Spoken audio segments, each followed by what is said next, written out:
Cricket খেলায় যদি কোনো ব্যাটার একটিও রান না করেন, মানে 0 রানে আউট হয়ে যান, তখন আমরা বলি যে ওই উক্ত ব্যাটারটি ডাক হয়ে প্যাভিলিয়নে ফিরলেন। কিন্তু আপনি কি কখনো ভেবে দেখেছেন যে একটা হাঁসের সঙ্গে বা ডাকের সঙ্গে ক্রিকেট খেলার কি সম্পর্ক?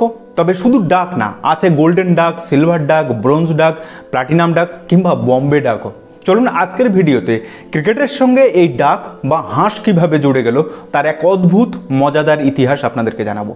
নমস্কার, আমি প্রদীপ, অনুভবের সফর চ্যানেলে আপনাদের সকলকে স্বাগত। আর যারা এখনও আমাদের চ্যানেলে নতুন তারা অবশ্যই চ্যানেলটি সাবস্ক্রাইব করে আমাদের পাশে থাকবেন। আর যারা এই ভিডিওটি ফেসবুকে দেখছেন তারা অবশ্যই আমাদের এই অনুভবের সফর পেজটি ফলো করে রাখবেন। আজকে আমরা ক্রিকেটে যে ডাক শব্দটি ব্যবহার করি সেটা এসেছে 18 শতকের শেষের দিক থেকে, কিন্তু ইংরেজি ডিকশনারিতে এই শব্দটি আরও আগে থেকে আছে। তবে ডাক শব্দটি এক্স্যাক্ট এটা ছিল না, ছিল ডাকস এগ। এই শব্দটিকে ব্যবহার করা হতো 0 বা 0 বোঝাতে, কারণ হাঁসের ডিম এবং শূন্যের মধ্যে অনেকটা সিমিলারিটি আছে। তাই আমাদের বাংলায় যেমন কিছু প্রবাদ আছে, সেরকম ইংরেজি একটা ফ্রেজ হিসাবে এই ডাকস এগকে বোঝানো হতো।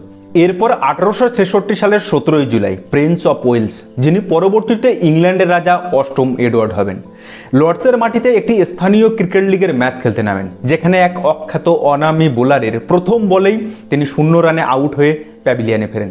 তখন ইংল্যান্ডের এক দৈনিক সংবাদপত্র দ্য ডেইলি টাইমস এডওয়ার্ডের ছবি, তার ব্যাট এবং ব্যাটের পাশে একটা হাঁসের ডিমের ছবি সহযোগে প্রতিবেদন প্রকাশ করে। আর যেখানে ক্যাপশন লেখা ছিল এরকম: the Prince retired to the royal pavilion on a ducks egg, মানে প্রিন্স এডওয়ার্ড হাঁসের ডিমে চড়ে প্যাভিলিয়নে ফিরলেন।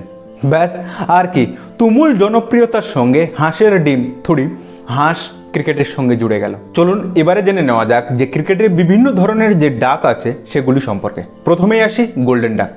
যদি কোনো ব্যাটার প্রথম বল ফেস করতে গিয়েই 0 রানে আউট হয়ে প্যাভিলিয়নে ফেরেন, তখন তাকে বলা হয় গোল্ডেন ডাক। আর যদি তিনি প্রথম বলে বেঁচে যান কিন্তু সেকেন্ড বলেই 0 রানে আউট হয়ে প্যাভিলিয়নের রাস্তা ধরেন, তবে সেটাকে বলা হয় সিলভার ডাক। আর যদি প্রথম দুটো বল বেঁচে যান কিন্তু 3 নম্বর বলে 0 রানে আউট হয়ে প্যাভিলিয়নের পথ ধরেন, তখন সেটাকে বলা হয় ব্রোঞ্জ ডাক। আর যদি কোনো ব্যাটসম্যান কোনো বল না খেলেই 0 রানে আউট হন, তখন সেটাকে বলা হয় ডায়মন্ড ডাক। আসলে এই বিরল আউটটি এখন মাঝে মধ্যে দেখা যাচ্ছে, বিশেষ করে টি-20 ক্রিকেটে এই আউটটি সবচেয়ে বেশি দেখা মেলে, কারণ টি-20 ক্রিকেটে ব্যাটারের রান নেওয়ার একটা তাড়া থাকে। এরপর আসবো প্লাটিনাম ডাক। যদি কোনো ব্যাটার তার ক্রিকেট জীবনে সবচেয়ে বেশিবার গোল্ডেন ডাকে আউট হন, তখন তাকে মজা করে বলা হয় প্লাটিনাম ডাক। এবার আসি টেস্ট ক্রিকেটের ক্ষেত্রে। যদি কোনো ব্যাটার 2 ইনিংসেই 0 রানে আউট হয়, তখন তাকে বলা হয় পেয়ার। কিন্তু যদি ওই ব্যাটার 2 ইনিংসেই প্রথম বলে অর্থাৎ গোল্ডেন ডাক হন, তখন তাকে বলা হয় কিং পেয়ার। গজব বেইজ্জতি, মানে ভয়ঙ্কর অপমানজনক একটা বিষয়। অস্ট্রেলিয়ার মাটিতে ভারতের বর্তমান নির্বাচক প্রধান অজিত আগারকার এরকম 5 ইনিংসে 5 বার ডাক করেছিলেন। তাই অস্ট্রেলিয়া মিডিয়া তাকে বম্বে ডাক বলেও অপমান করতে ছাড়েনি। এখনো পর্যন্ত বিশ্ব ক্রিকেটে সবচেয়ে বেশিবার ডাক হয়েছেন শ্রীলঙ্কার ইয়র্কার কিং লাসিথ মালিঙ্গা, 59 বার।